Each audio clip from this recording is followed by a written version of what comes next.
Welcome, and thanks for joining the first Inspector Gadget community call of 2026. Today is January 8th. Today's call will be recorded. So Inspector Gadget is a CNCF sandbox project. So we adhere to the CNCF code of conduct. So that just means respect one another and be nice. And in these meetings, we usually go over any project updates and do demos. And on today's agenda, we will have Michael giving a demo of the Inspector Gadget desktop. So that's very exciting. And we will start the way we always start, which is just with a round of introductions. I'll kick things off. I am Lexi and I work at Microsoft. I have been focused on open source and Linux communities for about 9 years now, which is crazy to think how time flies. And over the past year, I've been supporting different open source projects with their community engagement. And I am joining this morning from very gloomy and sleepy London. So who wants to go next? Maybe Claudia? Thanks, Lexi. Here is Claudia. I'm part of the IG, the Inspector Gadget team since more or less, would be 3 years with a break in between now. Yeah, thanks.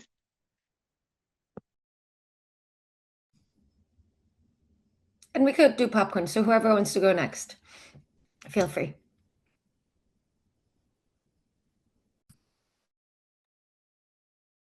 Hello, my name is Alban. I'm one of the persons starting the Inspector Gadget project back in 2019. And yeah, I continue to work on the project at Microsoft.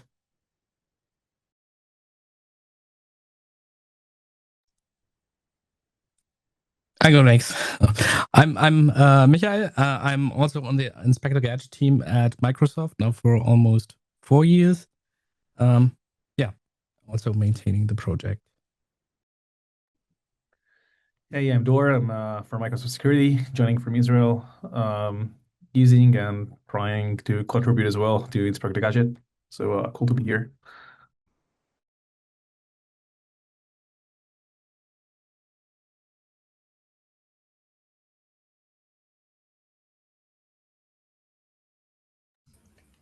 Hey everyone, I am Ariva. I've been involved in eBPF and security things related to this. I'm looking forward to contribute if any in meaningful contribution. Thank you.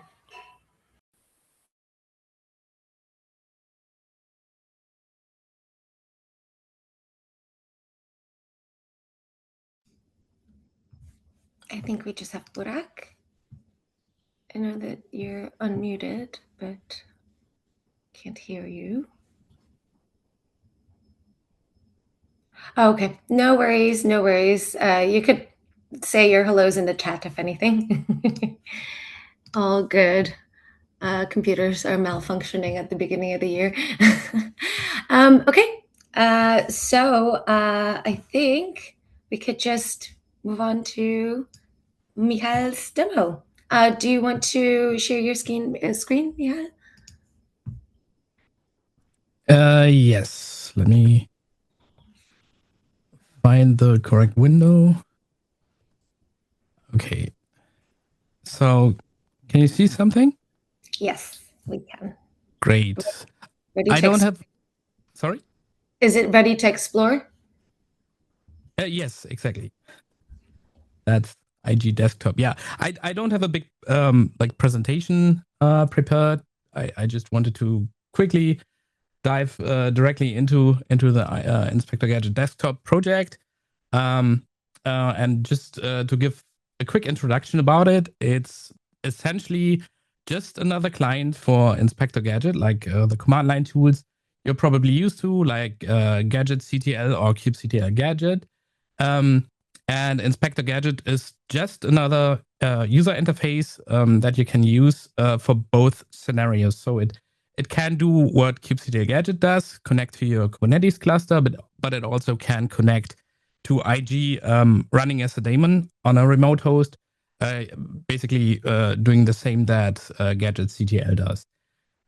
It doesn't run Gadgets by itself, so it always is a client to an existing installation, and it provides additional like visualizations around things. And I'm just gonna quickly jump into it.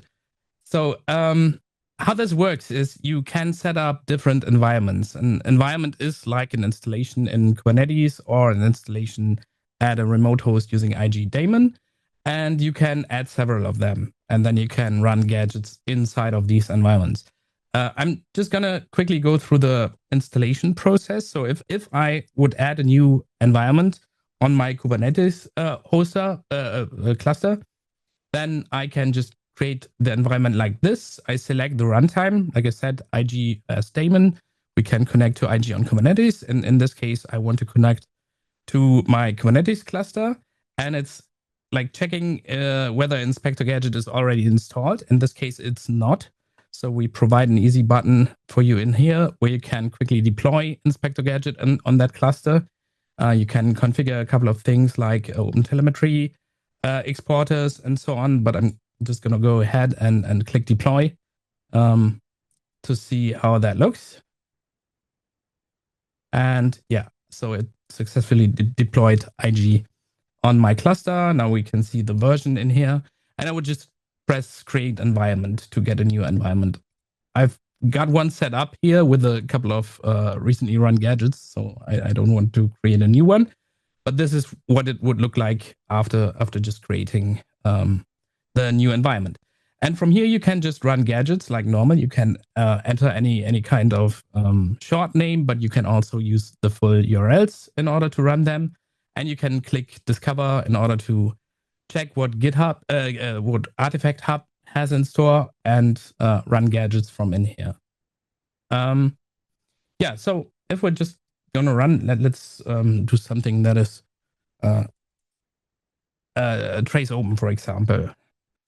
I can just click run. It'll get the gadget information using the Kubernetes cluster, show all your parameters that you can fill out. I want to have information from all namespaces. I can also use Kubernetes filtering in here. It has auto completion, so you can find namespaces, bots, and so on. It should work like that. But I'm not going to do that right now. And then I can click run gadget, and it will show you pretty much exactly what the command line would show you. Let's stop this for now, as there are a lot of events coming in. You can of course filter in here for any fields or things you want to see. Like if I'm looking for curl, I can see either highlights of my matches and quickly jump through them, or I can click the filter icon. So that's only results that have a curl string in them. To be able, this is not server-side filtering, of course. This is happening after receiving all the data from the server. So you have to differentiate that a bit, but it probably still helps being able to do that in the front end. Another thing that we added in here is if you are a gadget developer or you want to just see the internals of a gadget, this is an inspector inside of the inspector where you can see all the data sources that a gadget comes with, all the fields that are defined in the gadget. And then you can also enable a bit more information in order to see annotations and stuff like that. So if you're not too deep into Inspektor Gadget development, you probably never heard of that. But yeah, it's available in here, so you can check what is coming from the gadget. Additionally, there are more debug information like the gadget metadata. That's basically the gadget YAML file that a gadget comes with and includes more things that you only need to care about really if you're developing your own gadgets. And also a plain gadget info. That's basically the communication we're doing with the server. So also just developer information. but maybe still helpful. Okay, so we also can look into the log in here and see what the backend is basically telling us. There's a couple of warnings in here, probably a version warning. We can filter for those as well, so it gives you a quick overview of what your gadget is actually doing and whether everything is working fine. Okay, so that was basic gadget running. Let's go a bit further. There's an experimental setting, like you can go into settings, experimental, and you can add a couple of more features that are not as polished yet. But let's look into sessions. So sessions are essentially recordings of gadget runs you've been doing, and you can replay them later on. So if I'm going back to trace open, let's click run again. I can now select record to session. And what that will do is it's creating a new session where I can later come back to and see what happened when I ran the gadget. And you can actually run multiple gadgets and let them record to the same recording. So you can have a bunch of like, a debug session. You can have them in one session, and that is later on. That's a feature we don't have in yet. Shareable with colleagues or such, so you can show them and share the results of your debug session. Okay, let's run this again so we can see the recording information here and the data flowing in. So we can stop this again. And if I'm going back now, I can see this new recording from today. I can just click it. I can see all the gadgets of that recording. Currently, it's just one. And I have two options. I can either select the eye, which is just returning all the data that the gadget fetched at that point, like when it was stopped. Or I can press the play button, and then events will come in real time, like they were basically recorded. So you can see the correlation between events and the time. Okay, this is the session feature that we have. We have a wizard in here, but that's not completely functional now. That should help you find the right gadget, at least for those that we know about. So if you have an issue and it's a network issue, and you have an issue with trace DNS, it's probably telling me to run trace DNS, and you can be a bit more specific on Kubernetes, for example. And so it's a bit of a guided use of gadgets. But as said, that's not completely functional yet. What else do we have in store? We support a couple of visualizations. Let me quickly show for do we have profile block IO, for example, is a good example, because the tabular view that you usually get also from the clients might not help you for everything. Oh, okay. So what this does is it basically, additionally to the table view that is just sending the data, it automatically sees, okay, this is histogram data, and opts for a better visualization of the results. So I can see the individual snapshots coming in here. I can quickly move through them and see the results of the snapshot at that time. So I can see how it evolves over time. And sometimes I also want to see the distribution for a histogram over a longer time. So if I'm selecting multiple of those, I'm getting a heat map, so I can follow the distribution over time. Yeah, so that's a basic visualization, and all of these are still work in progress. But it's looking already pretty helpful, I would say. Maybe what was another one? We have trace profile CPU, for example, which is also it gives you a lot of data in a tabular view, but what probably is more helpful is it showing flame graphs. So That's also something that we can now support. We can see the profiles coming in, and I also can select multiple of those to see the flame graphs like combined. They are grouped by whatever we select in here. There's a lot of metadata going on that chooses the best defaults, hopefully. And so we can see like the Kubernetes namespace in here. We can see the node pod name. So that's the pod level. Then we have the container level. Then we have the process level, and then we have the actual stack traces that are coming back from the gadget. Maybe one more. That would be trace DNS should work. Let's see.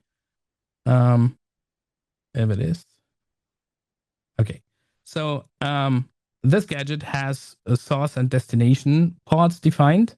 So this visualization is not perfect yet, but yeah, what we can do with that data is essentially show like which system is communicating with what other system, and we can show traffic going on these ports. We assume that all the high ports are used for clients, so they are combined in one port, and we only list the lower ports as server ports. And this is how it would look like in the tabular view. It is also, of course, very interesting and probably helpful if you're searching for something. But this is just another view that lets you visualize what is talking to what.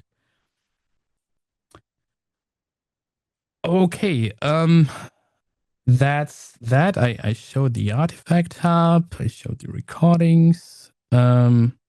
There's a lot of stuff still in progress. Something that I can't show currently is we have essentially a plugin where we have a fully, not fully, but a couple of features from Wireshark that fit in here. So we have the TCP dump gadget, which collects packets, and we essentially have a WASM version of Wireshark that works in here in this front end and can dissect the packets in here. So you can easily look for protocol filtering, protocol level information. I'd like to show you, but it's currently not working, as I just made a big refactoring of how all these visualizers work. So what's coming up? What's next? So a couple of these visualizers. Oh, that's a terrible word for me. Still need a lot of work. So they're getting more polished, and probably a couple of more are being added. There's something on the way that would also allow you to pack gadgets with their own components that would work inside the front end. So the whole front end is made up of a JavaScript framework that is called Svelte, and that comes with components. And the goal would be to have another layer in the gadget image to also send components to the client, so that you can use your own visualizers as well. But that's something for the future. What we also plan is to bring a couple of these features back to the Headlamp plugin. So you can also just leverage a couple of those features right inside of Headlamp or AKS Desktop, which is the AKS specific version of Headlamp. And I guess that's all. Happy to answer any question around this. There are some questions in the chat. So Okay. Alban, do you want to take that, Alban, or should I ask it? Sure, I can take it. Yeah. First, I really like the visualization. It's good.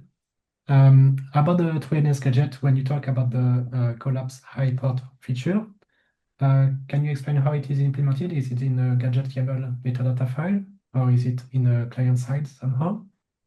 The collapsing is only in the visualization part of the so it's not doing that at the server side, not doing that inside the gadget. It's just a thing that is working in the front end. So which one was it? Trace DNS. If I click this, I'm getting all the high ports as well. So it's just like this can really explode fast if you're having a lot of like clients pinging each other and stuff like that. Okay. I mean, did you have to charge the gadget Trace No. DNS? No. No. All of this information, like choosing which visualizer to use, is handled by the metadata. So if we look in here, we have the source and destination types that come with a couple of annotations. That is what makes the front end decide, okay, I can add this network visualization out of the box.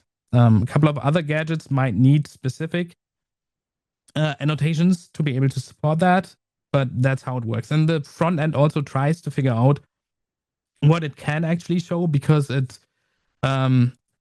relies heavily on what the gadget actually does. For example, what we don't show here, what might be interesting for some gadgets, is if that's actually like if this port is in listening mode, like who's the client, who's the server, and we cannot infer that information for all the gadgets. It needs to have more specific information, either in the gadget data or in the metadata that comes with the gadget.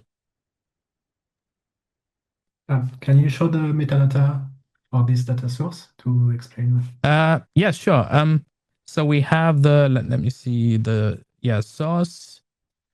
Source is the source endpoint, and it has a couple of types that I'm currently looking for. I let me see.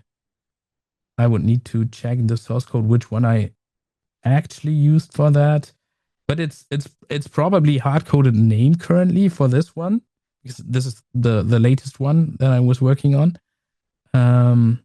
Yeah, I think it's just looking for the raw address. Like the IG desktop has a couple of rules in order to find out which visualization would work. And yeah, I think this hasn't had any additional metadata in here. But for example, if we go back to just to show you how that is working, the profile block IO, for example, that should have in this case it uses a type that is known to the front end. This is one of our helper types. So if it's using this and seeing this in the front end, it'll decide to add the histogram tab as visualizer. Yeah, and similarly, it works for all the other ones.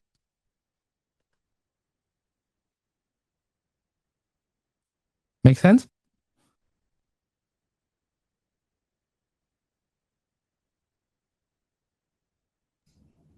Yes, thank you. Okay, great. Super cool. Quick question. So, when debugging a gadget, for example, does it also show any logs that are being printed from the gadget itself? You mean the print K? Yeah, exactly. Never tested specifically. Oh, let me. But it should have that as a parameter as well. Yeah, in here. So if you enable this, then you get the same, but it'll end up in the log, I guess. Yeah, There's probably nothing in here right now, but yeah. super useful. Yeah, I love that. Thank you. Sure.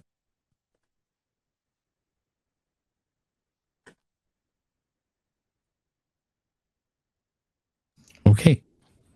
Great. Thank you so much. This looks really cool. So if there's no other questions, I think there was one other thing on the agenda. But does anybody else have anything kind of to bring to the floor? Any project related topics or that anybody wants to raise here today while I look for my... I've got 2 questions, like general questions. So the first question is around signing gadgets. So whenever I build my own gadgets, and I usually end up using dash dash verify image false. Now recently I released a bunch of gadgets which I also wanted to sign and make them a little bit more public and easier to use. And because I don't want to, be busy with private keys and such, so I opted to the keyless option of signing gadgets, and it seems like the verification for keyless signing with keyless does not seem to be verified correctly. So I'm wondering if there are any plans to support that, or if this can be supported, or if there is any guidance for gadget builders on how to properly sign the gadgets to make sure it's easy to verify them by potential users of those gadgets. I also opened an issue, but I guess that since I opened that over, like the end of December, so most of you haven't seen it yet.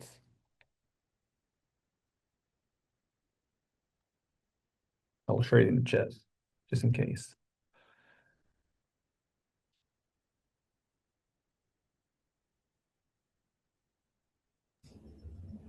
Is anybody on the call able to answer, Dor? Or yeah, if not, Alban. Sorry, I don't have an answer, but I can definitely agree it's a valid concern and something I would like to be better for gadget developers. Cool, thank you. And the second question is, so I've been really big on filtering stuff at the eBPF level, and like I made a contribution around that area recently. I'm wondering if there are any plans to also add a little more complex ways to filter in the eBPF based on wildcards and such, and how feasible is that? I think that for headless mode and like for long running sessions, that could be very, very useful because you can pinpoint your tracing for like more explicit stuff and get less noise. So I'm wondering if anyone propped around that area or not. Otherwise, it's something that I would love to pick up.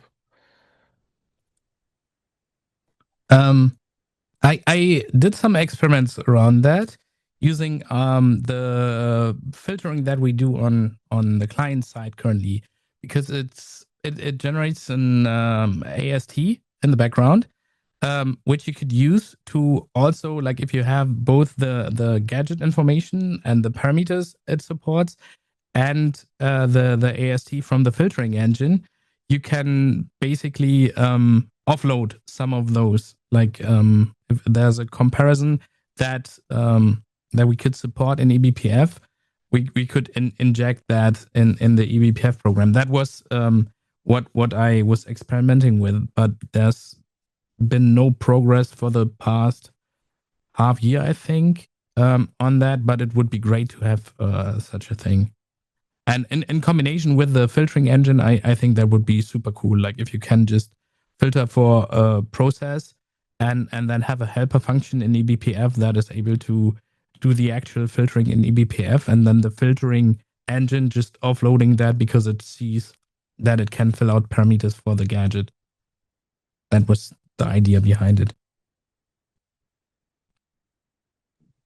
Very cool. So I'll follow up on that with you offline. Thanks. Sure.